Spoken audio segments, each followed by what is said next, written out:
Hi everyone, I want to talk to you today about how to create a budget. Your budget should be created every single month because what you plan to spend on this month will definitely be different most times from what you plan to spend on next month. You find out by asking yourself series of questions to know what your financial goal for the month is.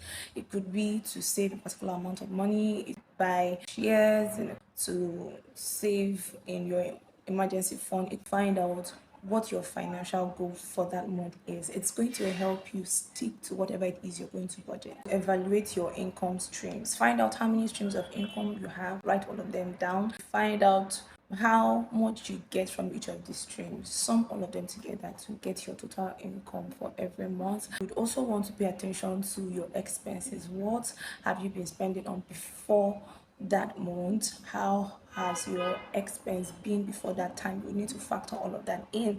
Follow the 50-20-20-10 rule. That's what I recommend as a standard way to budget. 50% would go to your needs, things that are necessary like house rent, school fees, bills, feeding, and what have you. A lot of people ask me, you don't pay rent every month, how come you budget for that? It's important because you don't need to wait till the end of the year or when you're about to pay your rent before you start budgeting. So you have to split it across all months so that by the time your rent is due, you should have your rent handy. And then 20% would have to go to your wants. They are the things you want, they are not necessary, they are the things you can actually do without.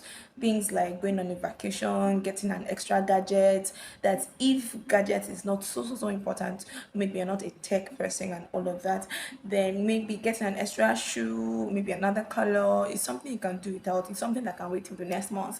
20% would have to go to your savings. I recommend saving because it's very important. It's very important because a lot of people have to offset their debts from saving. There are some things that come up, unforeseen contingencies that you would need to settle with your saving. The next thing would be that the 10% would go for investment. A lot of people combine that of investment with saving, but I don't, because it's important that you're very intentional.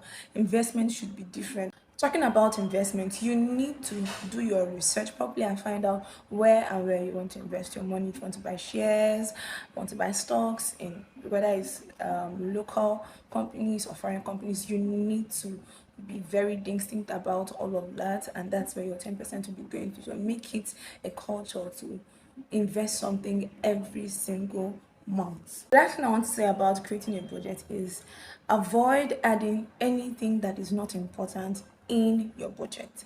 Now, using that word important, it's a bit vague because things that are important to some people would not be the same thing that are important to other people. It's a relative word, sort of.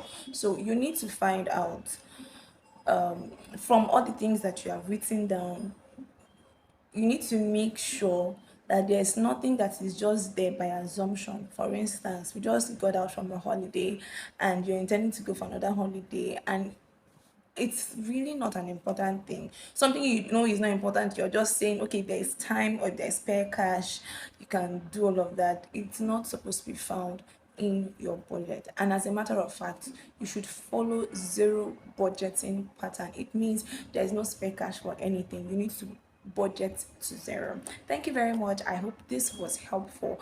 Do well to drop comment to let me know what you learned from this video. Thank you. Bye.